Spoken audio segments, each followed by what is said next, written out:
When Beatrice forced her barren daughter Rosalie to marry a Lakota warrior in 1861 Montana Territory, she thought she was saving their failing farm by trading away a worthless child. Months later, when Rosalie returned pregnant and transformed into a respected medicine woman, Beatrice realized her desperate decision had given her daughter something she never could have found in the white world. But what happens when the past and present collide in ways that threaten everything Rosalie has built? The smell of burned porridge filled the tiny cabin as 22-year-old Rosalie Cartwright scraped black chunks from the bottom of their only good pot. Outside, the Montana Territory wind howled like a hungry wolf, rattling the wooden walls her father had built with such hope 3 winters ago. Another ruined breakfast, her mother Beatrice muttered, not looking up from her mending. The needle moved through torn fabric with sharp, angry jabs. Just like everything else you touch. Rosalie's hands shook as she set the pot aside. The words cut deeper than any knife because they felt true. In this harsh land of 1861, women were measured by what they could create: babies, meals, comfort for their families. Rosalie had failed at all of it. Her first marriage had ended in shame when no children came after 2 long years. William had sent her home like a broken tool, telling everyone in their Pennsylvania town that she was cursed with an empty womb. The whispers had followed her family west, where they thought they could start fresh. But some failures followed you no matter how far you ran. The Olsen boy asked about you again yesterday, Beatrice continued, her voice tight with worry. Lars is a good man with his own land. He doesn't seem to mind about your condition. Rosalie's stomach twisted. Lars was kind enough, but when he looked at her, she felt like a wounded bird he wanted to heal out of pity. His thick hands were always damp with sweat, and he spoke to her like she was a child who needed protecting. I'm not ready for another marriage, Mama. Ready? Beatrice laughed, but it sounded more like a sob. Child, we can't afford the luxury of being ready. Your father's crops failed again. We've got maybe 2 months of food left, and winter's coming fast. Through the single window, Rosalie could see her father Bartholomew walking slowly from the barn. His shoulders drooped like a man carrying invisible stones. At 50, the frontier had aged him into an old man. The dreams that had brought them west, rich soil, endless opportunity, a chance to build something lasting, had crumbled like dry earth in their hands. A sharp knock on the door made all 3 of them freeze. Visitors were rare out here, and unexpected ones usually brought trouble. Bartholomew opened the door to reveal a tall man with skin bronzed by sun and wind. His dark hair was braided with small feathers, and he wore both buckskin and white man's clothes in a way that somehow looked perfectly natural. Behind him stood 4 other Lakota men on horseback, waiting quietly. Good morning, the man said in careful English. I am Chayton of the Minneconjou Lakota. I come to speak of trade. Rosalie found herself staring. She had seen Lakota people before at trading posts, but never this close to their home. There was something about this man that made the cramped cabin feel even smaller, not because he was threatening, but because he seemed to carry the vast sky with him. What kind of trade? Bartholomew asked, his hand resting on the rifle by the door but not raising it. Chayton's dark eyes moved past her father to settle on Rosalie. When their gazes met, she felt a strange jolt, like touching a lightning rod during a storm. My people speak of a white woman who walks among the healing plants with respect, he said, never looking away from her face. Who knows which roots calm fever and which leaves stop bleeding? Our medicine woman grows very old. We have great need of such wisdom. Rosalie's breath caught. How could he know about her secret walks on the prairie? About the way she sometimes found herself drawn to certain plants, understanding their uses without being taught? You want my daughter to teach your people about herbs? Bartholomew's voice was confused. No, Chayton said simply. I want your daughter to become one of my people. The silence that followed was so complete that Rosalie could hear her own heartbeat pounding in her ears. You mean? Beatrice's voice was barely a whisper. I offer marriage, Chayton said, addressing Bartholomew but keeping his eyes on Rosalie. 2 strong horses, 20 buffalo robes thick enough to keep your family warm through 3 winters. Seeds from our stores that will grow in this difficult soil. Rosalie felt the world spinning around her. In her white world, she was damaged goods, a woman who couldn't fulfill her most basic purpose. But this stranger spoke of her as if she possessed something valuable, something worth trading for. This is madness. Beatrice stepped forward, her face pale with shock. We are Christians. We don't sell our children to savages. Chayton's expression didn't change, but Rosalie saw something flicker in his eyes, not anger, but sadness. Among my people, he said quietly, a woman who can speak with the plant spirits is considered blessed by the Creator. Such gifts are rare and precious. He paused, then added, more precious than the ability to bear children. The words hit Rosalie like a physical blow, not of pain, but of recognition.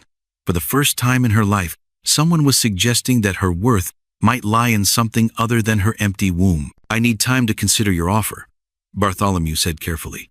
Chayton nodded. I will return when the sun reaches the middle of the sky tomorrow. The choice will be yours to make.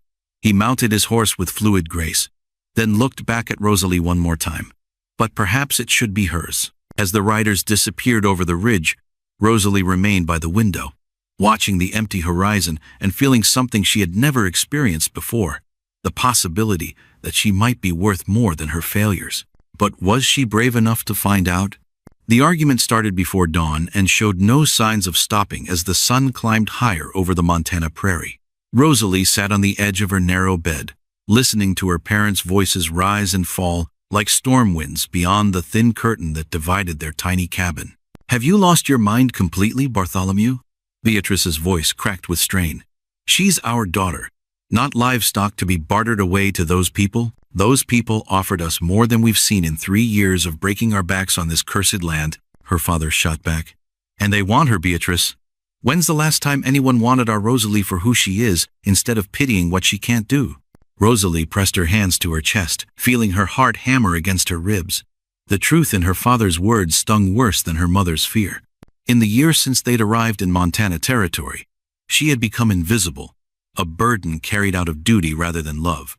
But yesterday, when Chayton had looked at her, she had felt seen in a way that made her soul ache with longing. She pushed through the curtain to find her parents facing each other across their small table like opponents in a battle neither wanted to fight. What if I want to go? The words tumbled out before she could stop them. Both parents turned to stare at her as if she had announced plans to sprout wings and fly to the moon. Rosalie, Beatrice whispered, you can't be serious. Why not? The question hung in the air like smoke from their struggling fire. What future do I have here? Lars Olsen will marry me out of kindness, and I'll spend my life grateful for scraps of affection from a man who settles for damaged goods. Or I'll remain a burden on you until... She gestured toward the nearly empty food barrel in the corner. Bartholomew's face crumpled. You're not a burden, child. I am, Papa, and we all know it. Rosalie surprised herself with the steadiness of her voice. But what if this Chayton sees something in me that we've all missed? What if there's a place where my strange dreams about plants and healing actually matter? For as long as she could remember, Rosalie had experienced vivid dreams about roots and leaves, about which combinations would ease pain and which would bring deadly harm. Her mother had always dismissed these as fanciful nonsense. But walking the prairie these past months, she had begun to recognize plants from her dreams. Those dreams could be from the devil, Beatrice said desperately. Or they could be a gift, Rosalie countered. Chayton called them sacred. The sound of approaching horses cut through their debate. Through the window, they could see Chayton returning as promised, the sun directly overhead. This time he came alone, which somehow made his presence feel even more powerful. Bartholomew opened the door before the man could knock. I have considered your offer, her father said formally. Chayton nodded, but his attention was focused on Rosalie. And what does the woman herself say? The question shocked her parents into silence. In their world, women were rarely asked for their opinions on matters this important. Marriages were arranged between men, with brides expected to accept whatever future was chosen for them. I say, Rosalie took a breath that tasted of sage and possibility. I say yes. Beatrice made a sound like a wounded animal. You don't understand what you're agreeing to. They'll force you to live in those leather tents. You'll eat raw meat and wear animal skins. You'll have to worship their heathen gods and abandon everything you were raised to believe. Chayton spoke quietly. She will live as she chooses, eat what she prefers, keep whatever faith brings her peace. His dark eyes never left Rosalie's face. Among my people, a woman's spirit is her own, and if she can never give you children, Bartholomew asked bluntly. Then she will heal other people's children instead, Chayton replied without hesitation. In my tribe, there are many ways to be a mother. Creating life is only one of them. Rosalie felt tears sting her eyes. This stranger was offering her something she had never dared hope for, value that existed beyond her broken body. I'll need to pack my things, she said. The next hour passed in a blur of frantic activity. Beatrice wept as she folded Rosalie's few dresses into a worn carpet bag. Bartholomew awkwardly pressed his grandfather's Bible into her hands, though she wasn't sure if she would ever open it again. As Chayton helped her onto his spare horse, Beatrice grabbed her daughter's hand. If you change your mind, she whispered fiercely. If they hurt you or force you into anything terrible, you come straight home. Do you hear me? I hear you, Mama.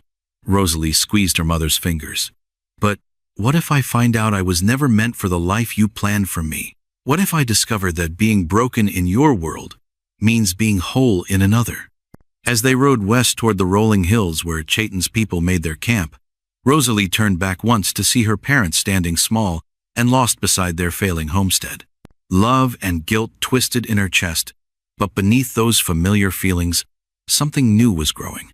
For the first time in her 22 years, she was riding toward an unknown future instead of accepting whatever scraps of life others thought she deserved. But would courage be enough to survive what waited ahead? The sound of her parents shouting woke Rosalie before dawn. She pressed her ear to the thin cabin wall, listening to words that would change her life forever. You cannot be serious about this, Bartholomew. Her mother's voice cut through the morning air like a knife. Trading our daughter like she's a sack of grain. Rosalie crept to the window and saw her father standing by their horse pen. His shoulders looked heavy, like he was carrying stones. The Montana Territory's sun was just starting to peek over the mountains, painting everything gold and pink. The winter almost killed us, Beatrice, her father said without turning around. Our crops died. Our animals are sick. If we don't find money soon, we'll lose everything we built here. Her mother stepped outside, wrapping her old shawl tight around her shoulders.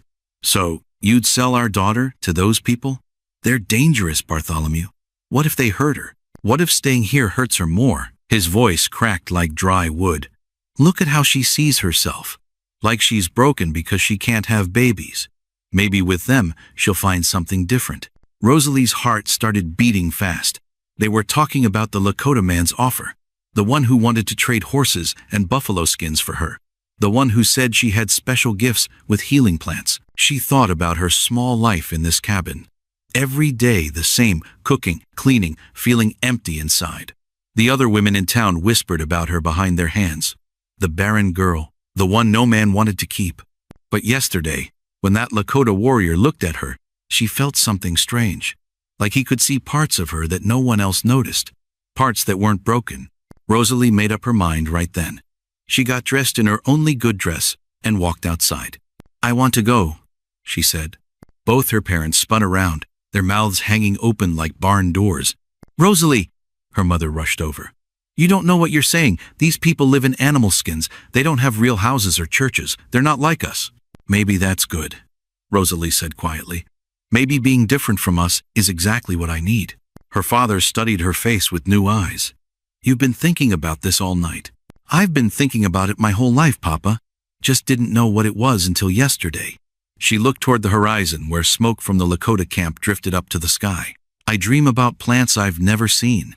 I wake up knowing things about medicine that nobody taught me. What if that warrior is right? What if there's more to me than this place lets me be? Her mother started crying. But what if you hate it there? What if you want to come home? Then I'll come home, Rosalie said, though deep in her heart, she wasn't sure that was true. But Mama, what if I don't? What if I find something there that I can't find here? The three of them stood there as the sun got higher. Birds were singing in the scrub brush. Their old rooster crowed from his pen. Everything looked the same as always, but somehow everything felt different. The man said he'd come back today for an answer, her father said finally. I know. Rosalie went to her mother and took her rough hands. I love you, Mama, but I can't stay here and slowly turn into dust. I need to see what else is possible. Her mother cried harder. You're all we have, Rosalie. No, Rosalie said gently. You have each other. You have this land. You have hope for next year's crops. I'm just extra. Something that doesn't quite fit.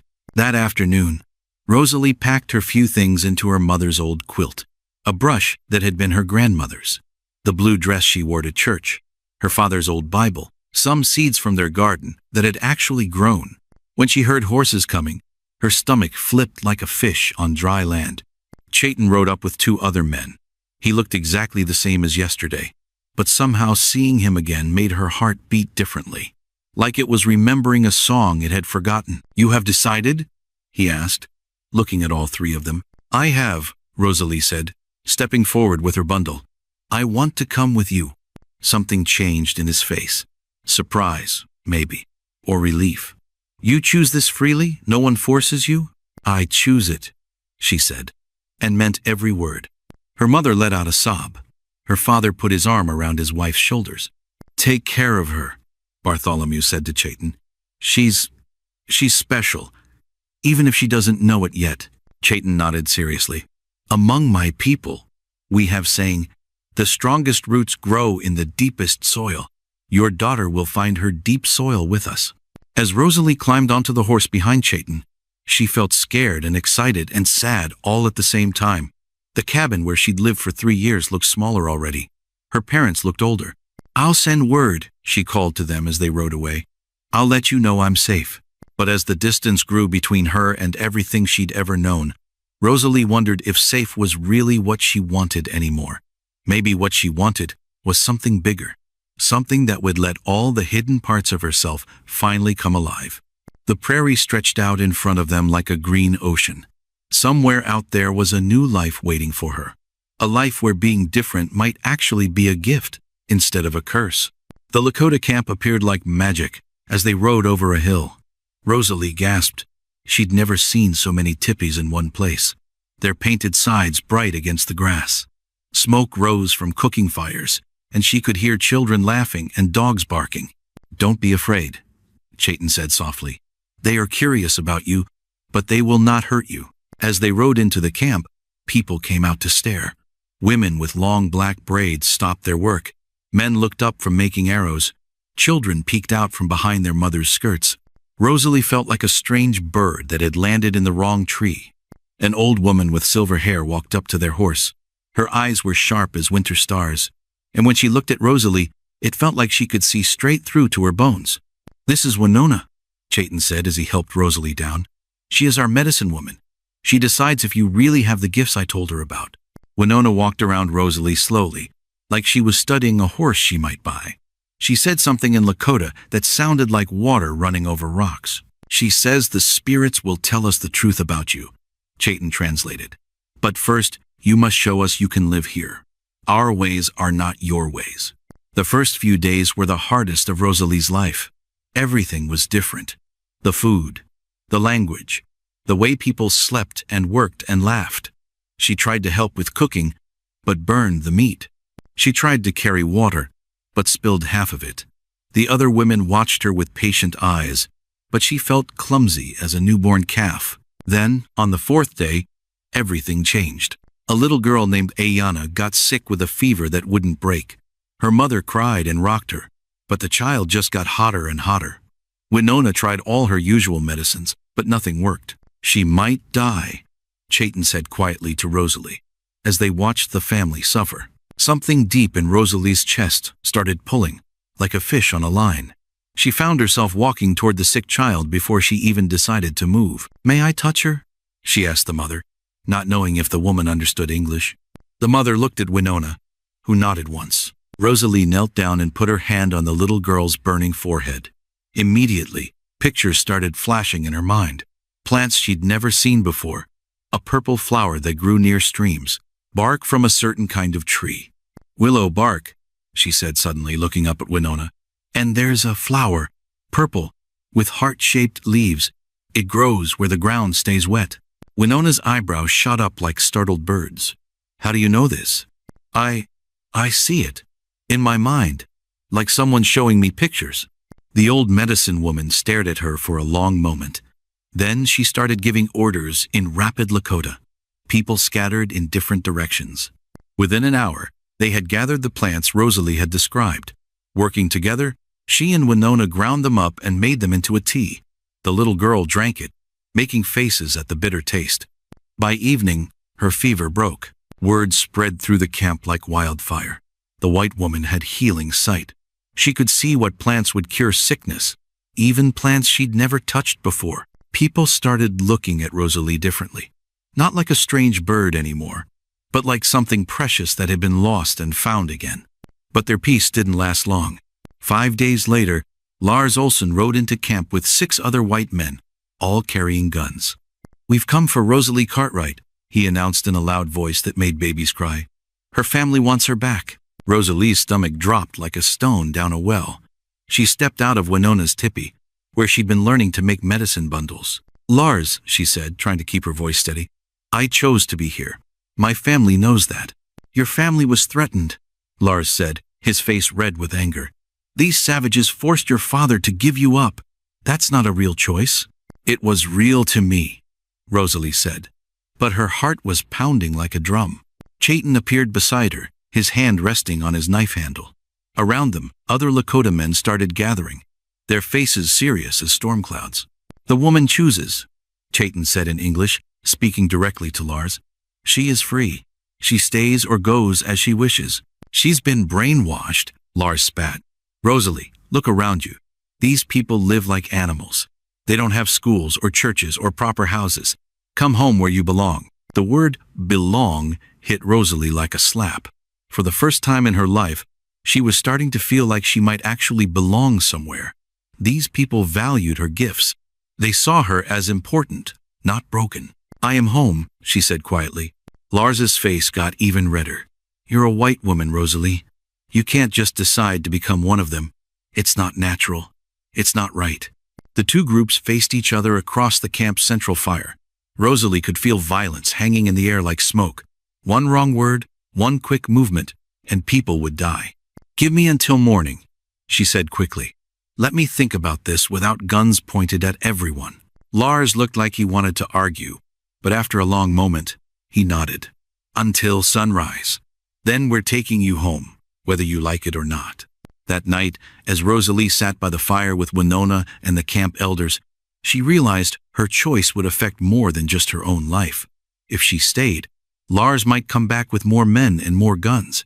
If she left, she might never get another chance to discover who she really was. The stars looked different here than they had from her family's cabin window. Bigger somehow, like they had more room to shine. The angry voices outside Chayton's camp grew louder as the sun set behind the mountains. Lars Olsen and his men had been waiting all day with their guns ready, demanding that Rosalie come home with them right now. "We're not leaving without her," Lars shouted across the camp. His face was red with anger, and sweat dripped down his forehead even though the evening air was cool. "That woman belongs with her own people." Rosalie stood beside Chayton, her heart beating so fast she could hear it in her ears. She had never seen Lars this mad before. Back home, he was always quiet and polite when he asked to marry her. Now he looked like a wild animal ready to attack. "Give us until morning," she called out, trying to keep her voice steady. "Let me talk to my people without guns pointed at us." Lars's jaw moved like he was chewing something bitter. After what felt like forever, he nodded. "Fine, but when the sun comes up, you're coming with us. This isn't your home, Rosalie." As the white men rode away to make camp on the hill, Rosalie felt her whole body shake. She had made her choice. But now she realized her choice might start a war between two groups of people she cared about. That night, she sat around the fire with Winona and the other elders. The old medicine woman's hands moved in and out of the firelight as she worked on a beautiful beaded necklace. The color seemed to dance in the flames. "Tell me about your gift," Winona said softly. Her voice was like dried leaves rustling in the wind. "How long have you known plants could speak to you?" Rosalie thought back to when she was a little girl. "I remember touching my mother's garden and knowing which plants were sick. But every time I tried to tell someone, they said I was making things up." "Among your people," Winona continued, "a woman who cannot have babies is seen as broken. But among us, a woman who can heal other people's children is more valuable than all the horses in the world." The words hit Rosalie like warm sunshine after a cold winter. She had spent so many years thinking something was wrong with her body. She never thought about what might be right with her spirit. But if I stay here, she whispered, Lars will bring more men. They'll say you stole me. People will get hurt because of me. Chaitin had been quiet all evening, but now he spoke. Then we must show them you chose to be here because you wanted to, not because we forced you. He reached into a leather bag and pulled out something that made Rosalie gasp. It was a necklace made of silver and blue stones, more beautiful than anything she had ever seen. The silver caught the firelight and seemed to glow with its own power. This belonged to my mother, Chaitin said, his voice gentle. And her mother before that. It has been waiting for the right woman to wear it. Rosalie's hands trembled as she touched the necklace. She understood what he was asking. In his world, when a woman wore a man's family jewelry, it meant they were married. But this was more than just marriage. This was him saying she belonged to his family's story, that she was worth something precious. What if I can never give you children? She asked, the old fear rising in her throat like smoke. Chaitin smiled, and his whole face seemed to light up. Then we will take care of other people's children. We will heal them when they are sick and teach them to be strong. They will be ours in every way that matters. When the sun came up the next morning, Lars and his men rode back to the camp. But when they saw Rosalie walk out of Chaitin's teepee, wearing the silver necklace and a beautiful dress made of soft leather, Lars's face turned white as snow. You married him, he said. It wasn't a question. I married the life I always wanted, Rosalie said back. I married a place where people think I'm worth something just the way I am. Lars started yelling then, saying she had been tricked and that she didn't know what she was doing. But Rosalie stood tall and spoke clearly about her choice. She wasn't a scared girl anymore. She was a woman who finally knew her own value. When Lars finally rode away, his last words were like a dark cloud. This isn't over, Rosalie. More people will come looking for you, and next time, they won't be as nice as me. Summer in 1861 was the most beautiful time Rosalie had ever experienced. The Montana Territory seemed to bloom just for her, with flowers she had never seen before, and healing plants that called to her like old friends. Every morning, she woke up knowing exactly what she wanted to do with her day. People from the camp would come to her when they felt sick, and somehow she always knew exactly what would make them better. It was like having a special power that had been sleeping inside her all her life, waiting for the right place to wake up. You're different now, Winona said one afternoon as they worked together making medicine from tree bark. The sadness that used to live in your eyes is gone. Rosalie looked at her reflection in a bowl of water. The old woman was right. The face looking back at her was brighter, stronger. Her skin glowed with health, and her eyes sparkled with purpose. But the biggest change was something she didn't notice at first. Chaitin saw it before she did. Hokshiyokopa, he said one evening, using the Lakota word that meant a woman was going to have a baby. That's impossible, Rosalie whispered. But even as she said it, she knew it wasn't impossible at all. Her body felt different in ways she had tried to ignore. Her monthly bleeding had stopped. Food tasted strange. And sometimes in the morning, she felt sick to her stomach. When Winona checked her and confirmed what Chaitin suspected, the old woman's face broke into the biggest smile Rosalie had ever seen. Sometimes, Winona explained, a woman's body waits for her heart to find the right home before it creates new life. Your womb was never broken. It was just waiting for you to be happy. The news spread through the camp like wildfire. People brought her gifts and congratulations, treating her like she was the most important person in the world. For Rosalie, the baby growing inside her meant more than just becoming a mother. It meant that everything she had believed about herself being worthless was wrong. But with the joy came worry. As her belly began to grow, she thought about her real mother back at the homestead. Beatrice needed to know about her grandchild. More than that, she needed to understand that her daughter hadn't been lost or ruined. She had been found. The decision to visit her family was scary. Rosalie knew that going back to her old world while pregnant with a Lakota man's baby would be dangerous, but she also knew that some bridges needed to be built, even when building them was risky. One night, as she lay beside Chaitin listening to his peaceful breathing, she felt the baby move inside her for the first time.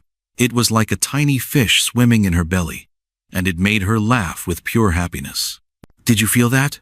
she whispered, taking Chaitin's hand and putting it on her stomach. His eyes grew wide when the baby kicked again. "She's strong," he said with wonder in his voice.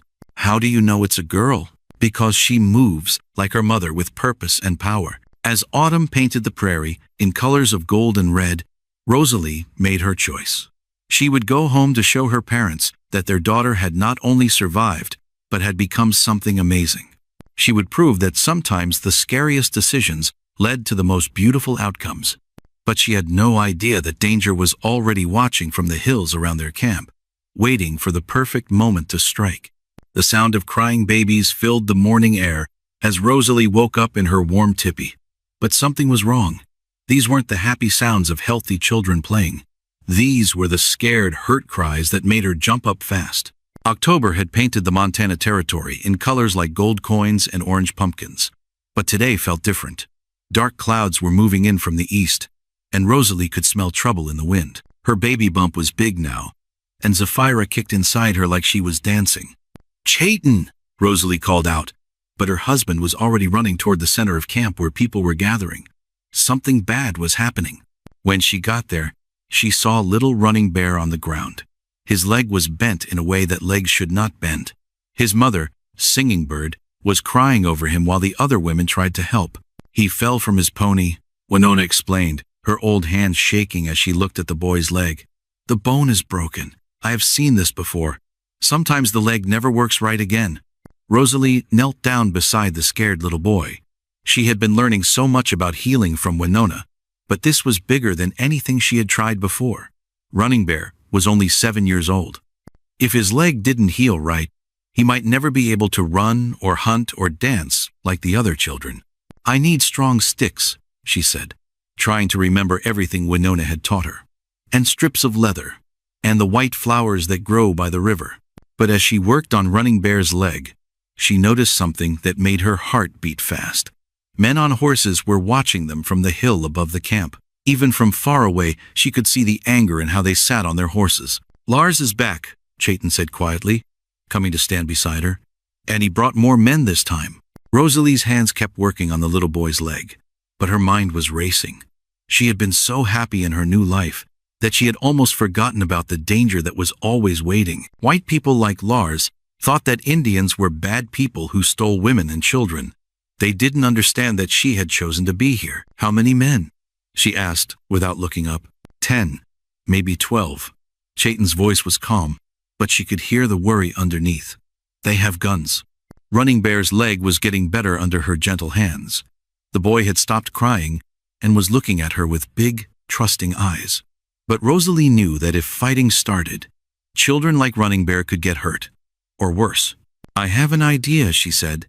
But before she could explain, a loud voice called out from the edge of camp. "Rosalie Cartwright, we know you're in there." It was Lars, and he sounded very angry. "Come out now, and nobody has to get hurt." The whole camp went quiet except for the wind whistling through the tipis. Even the babies stopped crying. Everyone looked at Rosalie, waiting to see what she would do. She finished wrapping Running Bear's leg and stood up slowly. Her back hurt because the baby was getting heavy, but she tried to stand tall and strong. "Stay here," she told Chayton. "Don't let anyone follow me." "No," he said firmly. "We face this together." But Rosalie was already walking toward the edge of camp. She had learned something important during her months with the Lakota people. Sometimes the best way to protect people you love is to face danger by yourself. As she got closer to Lars and his men, she could see that they were scared too. Their faces were red and sweaty, and their hands were shaking on their guns. These were not brave warriors. These were frightened men who thought they were doing something good. "Hello, Lars," she said calmly when she reached them. "Why did you bring so many friends?" Lars climbed down from his horse, and she could see that he was trying to look tough, but his voice cracked a little when he spoke. "You're coming home with us, Rosalie, right now, and you're bringing that baby too when it comes." "This is my home," she said simply. "No, it's not," Lars shouted, and his horse jumped because of the loud noise. "These people are savages. They've done something to your mind." Rosalie looked at the men behind Lars. Some of them looked uncomfortable, like they weren't sure this was a good idea anymore. Maybe she could use that. "Look at me, Lars," she said. "Really look. Do I look like someone who's been hurt? Do I look scared or sad?" Lars did look at her, and she could see confusion in his eyes. She knew she looked different than she had months ago. Her skin was healthy and brown from the sun. Her hair was long and braided with pretty beads. Her clothes were soft and warm. Most importantly, she was going to have a baby. You're pregnant," he said, and now his voice sounded shocked. "Yes, I am." She put her hands on her belly and smiled. "I'm going to have a baby in the spring.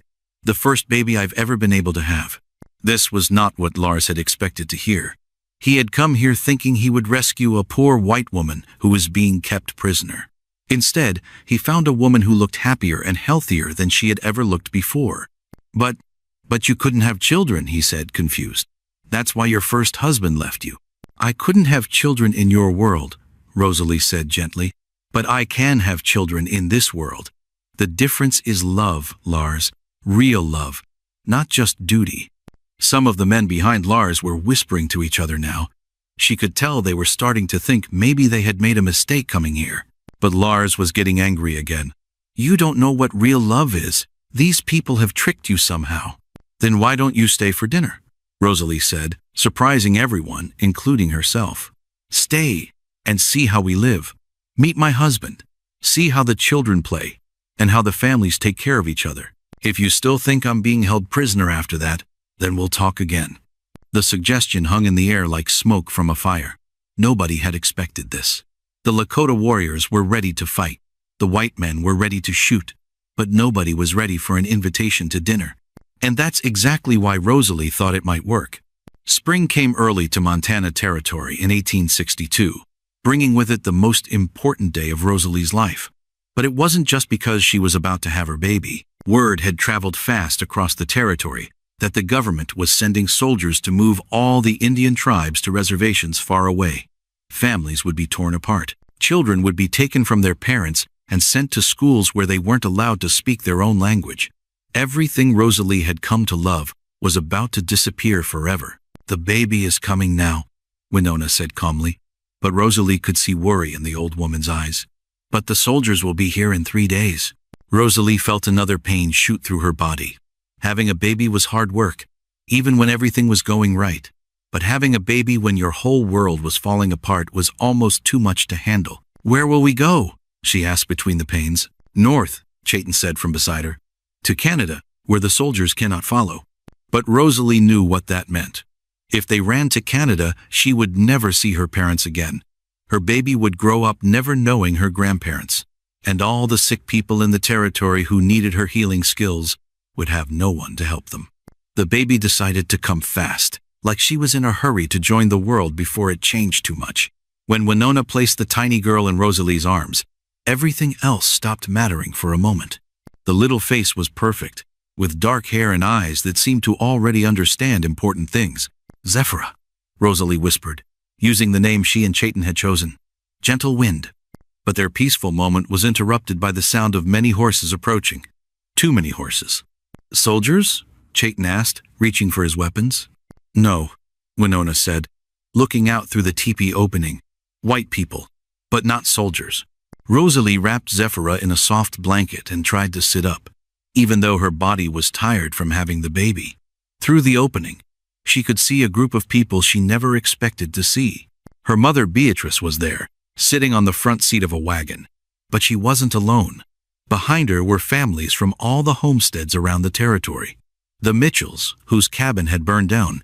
The Andersons, who had lost their crops to grasshoppers. The Olsons, including Lars, who looked very uncomfortable. "What are they doing here?" Chayton asked.